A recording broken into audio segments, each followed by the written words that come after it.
Capítulo 50.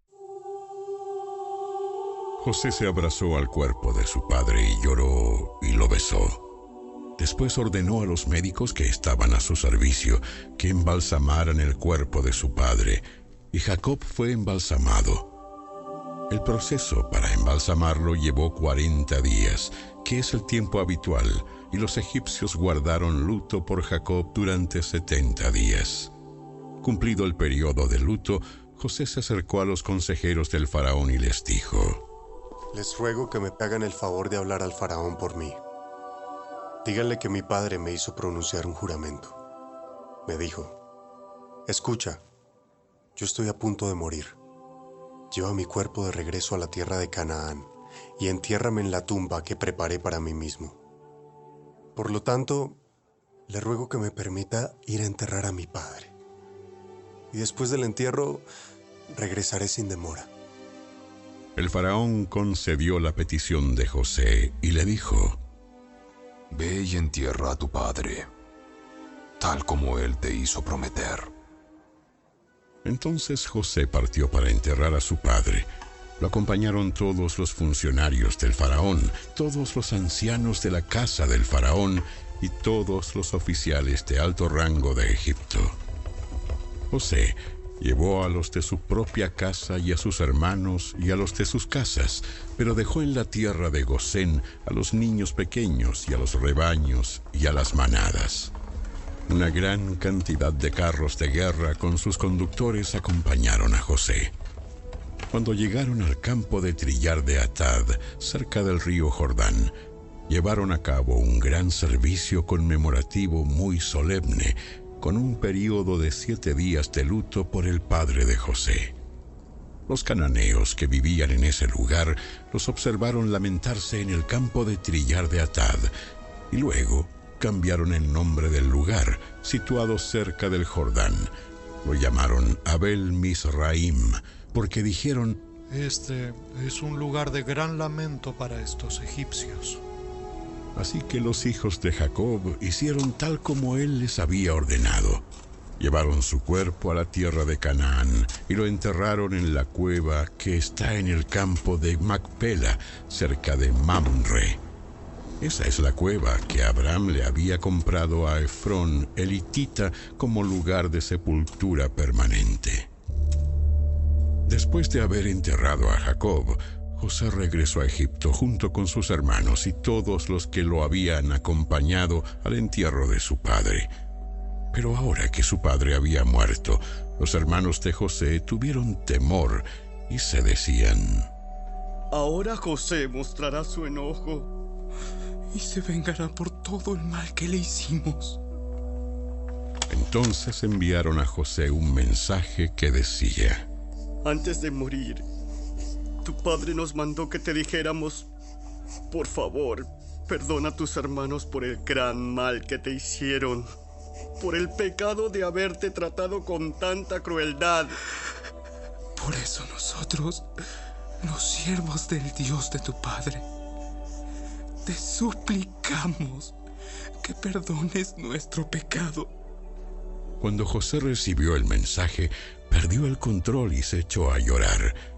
Entonces sus hermanos llegaron y se arrojaron al suelo delante de José y dijeron: Mira, somos tus esclavos. Pero José les respondió: No me tengan miedo. ¿Acaso soy Dios para castigarlos? Ustedes se propusieron hacerme mal, pero Dios dispuso todo para bien. Él me puso en este cargo para que yo pudiera salvar la vida de muchas personas. No tengan miedo. Yo seguiré cuidando de ustedes y de sus hijos. Así que hablándoles con ternura y bondad, los reconfortó. José y sus hermanos con sus familias siguieron viviendo en Egipto. José vivió hasta los 110 años de edad. Alcanzó a ver a 3 generaciones de los descendientes de su hijo Efraín, y vivió lo suficiente para ver el nacimiento de los hijos de Maquir, el hijo de Manasés, a quien recibió como suyos. José les dijo a sus hermanos: Yo pronto moriré, pero ciertamente Dios los ayudará y los sacará de esta tierra de Egipto. Él los hará volver a la tierra que solemnemente prometió dar a Abraham, a Isaac y a Jacob. Entonces José hizo jurar a los hijos de Israel y les dijo: Cuando Dios venga a ayudarlos y los lleve de regreso, deben llevarse mis huesos con ustedes. José murió a los 110 años de edad, y los egipcios lo embalsamaron y pusieron su cuerpo en un ataúd en Egipto.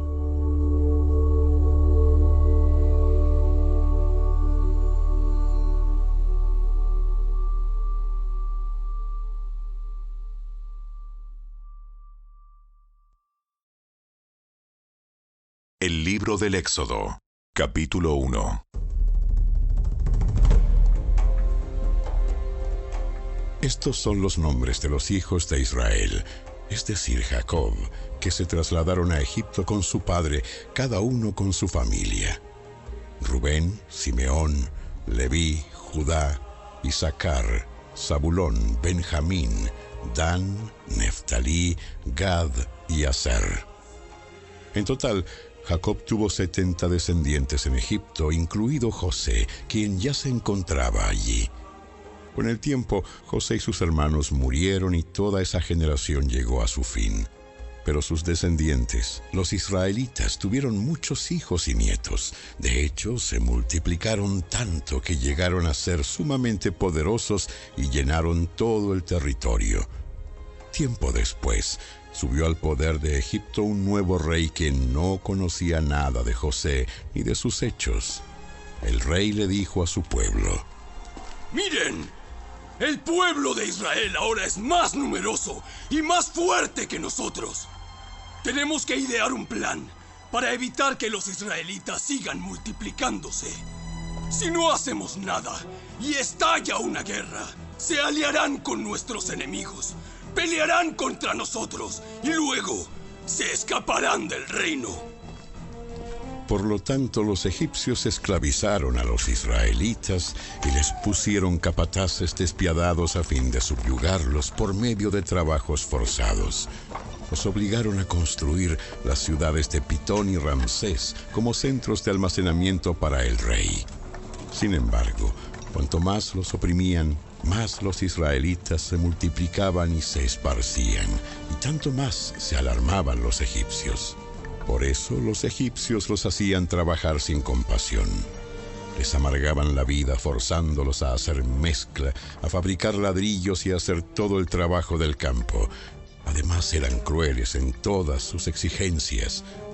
Después, el faraón, rey de Egipto, dio la siguiente orden a las parteras hebreas Sifra y Púa: Cuando ayuden a las mujeres hebreas en el parto, presten mucha atención durante el alumbramiento. Si el bebé es niño, mátenlo. Pero si es niña, déjenla vivir. Sin embargo, como las parteras temían a Dios, se negaron a obedecer las órdenes del rey y también dejaron vivir a los varoncitos. Entonces el rey de Egipto mandó llamar a las parteras. ¿Por qué hicieron esto? ¿Por qué dejaron con vida a los varones? Las mujeres hebreas no son como las egipcias. Son más vigorosas y dan a luz con tanta rapidez que siempre llegamos tarde. Por eso Dios fue bueno con las parteras y los israelitas siguieron multiplicándose y se hicieron cada vez más poderosos. Además, como las parteras temían a Dios, Él les concedió su propia familia. Entonces el faraón dio la siguiente orden a todo su pueblo: Tiren al río Nilo a todo niño hebreo recién nacido. Pero a las niñas pueden dejarlas con vida.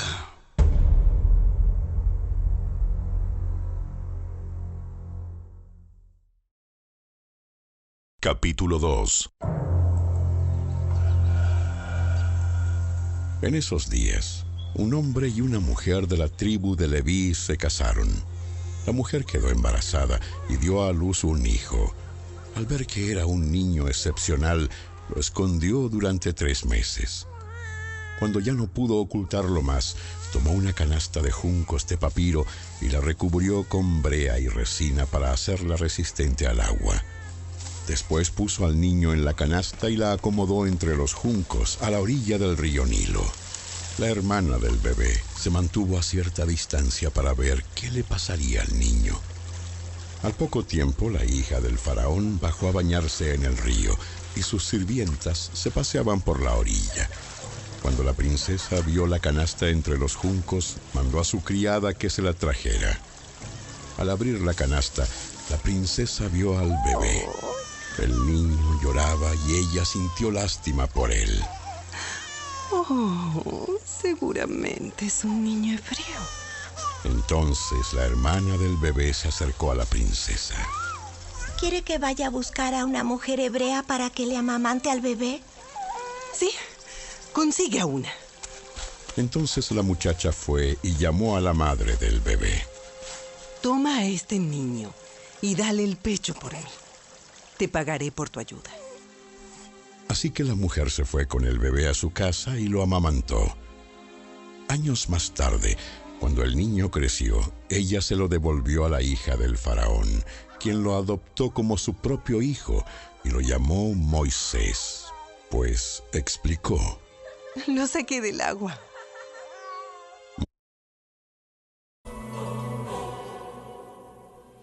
Cuando Jesús llegó a la región de Cesarea de Filipo, les preguntó a sus discípulos: ¿Quién dice la gente que es el Hijo del Hombre?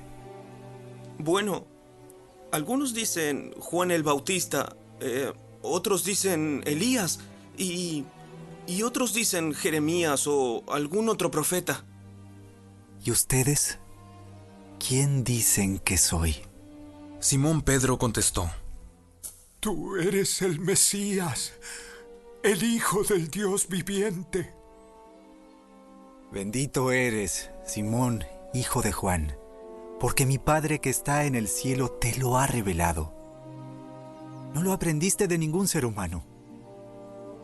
Ahora te digo que tú eres Pedro, que significa roca, y sobre esta roca edificaré mi iglesia, y el poder de la muerte no la conquistará.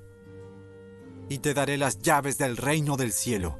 Todo lo que prohíbas en la tierra será prohibido en el cielo, y todo lo que permitas en la tierra será permitido en el cielo.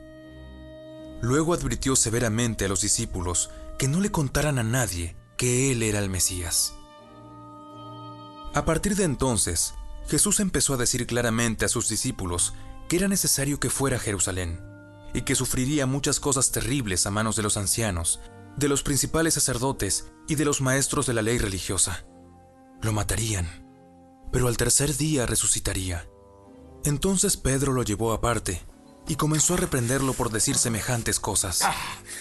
¡Dios nos libre, Señor! ¡Eso jamás te sucederá a ti! Jesús se dirigió a Pedro y le dijo: Aléjate de mí, Satanás.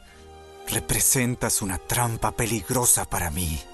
Ves las cosas solamente desde el punto de vista humano, no desde el punto de vista de Dios.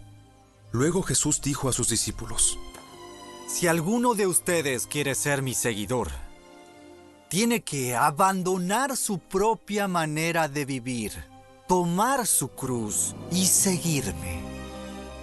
Si tratas de aferrarte a la vida, la perderás. Pero si entregas tu vida por mi causa, la salvarás. ¿Y qué beneficio obtienes si ganas el mundo entero, pero pierdes tu propia alma? ¿Hay algo que valga más que tu alma? Pues el Hijo del Hombre vendrá con sus ángeles en la gloria de su Padre y juzgará a cada persona de acuerdo con sus acciones. Les digo la verdad.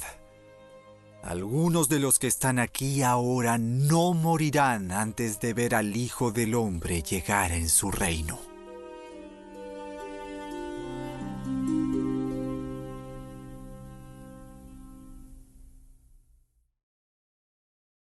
Capítulo 17. 6 días después, Jesús tomó a Pedro y a los 2 hermanos, Santiago y Juan, y los llevó a una montaña alta para estar a solas. Mientras los hombres observaban, la apariencia de Jesús se transformó a tal punto que la cara le brillaba como el sol y su ropa se volvió tan blanca como la luz. De repente, aparecieron Moisés y Elías y comenzaron a conversar con Jesús. Pedro exclamó: Señor, es maravilloso que estemos aquí. Si deseas, haré 3 enramadas como recordatorios. Una para ti, una para Moisés y la otra para Elías. No había terminado de hablar cuando una nube brillante los cubrió, y desde la nube una voz dijo: Este es mi Hijo muy amado, quien me da gran gozo. Escúchenlo a él. Los discípulos estaban aterrados y cayeron rostro en tierra. Entonces Jesús se les acercó y los tocó. Levántense, no tengan miedo. Cuando levantaron la vista, Moisés y Elías habían desaparecido y vieron solo a Jesús. Mientras descendían de la montaña, Jesús les ordenó: No le cuenten a nadie lo que han visto hasta que el Hijo del Hombre se haya levantado de los muertos. Salmo 21. Cuánto se alegra el rey en tu fuerza, oh Señor. Grita de alegría porque tú le das la victoria. Pues le diste el deseo de su corazón, no le has negado nada de lo que te ha pedido. Le das la bienvenida con éxito y prosperidad. Le colocaste una corona del oro más puro sobre la cabeza. Te pidió que le preservaras la vida y le concediste su petición.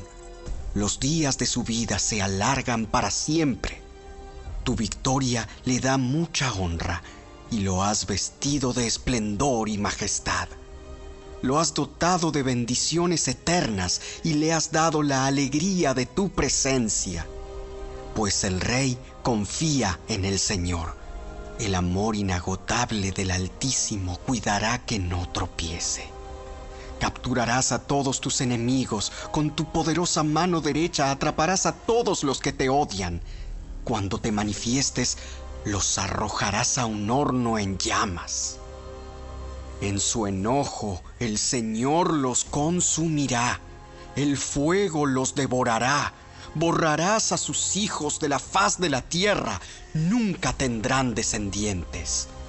Aunque conspiren contra ti, sus maquinaciones malignas jamás prosperarán, pues se darán vuelta y saldrán corriendo cuando vean que tus flechas apuntan hacia ellos. Levántate, oh Señor, en tu poder, con música y cánticos celebramos tus poderosos actos.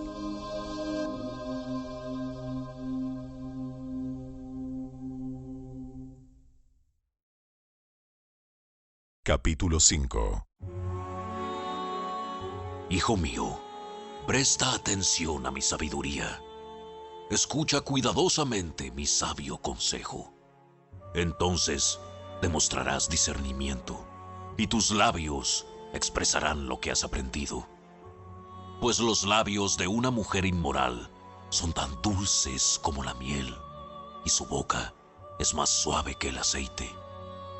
Pero al final, ella resulta ser tan amarga como el veneno, tan peligrosa como una espada de 2 filos. Sus pies descienden a la muerte, sus pasos conducen derecho a la tumba, pues a ella no le interesa en absoluto el camino de la vida. Va tambaleándose por un sendero torcido y no se da cuenta.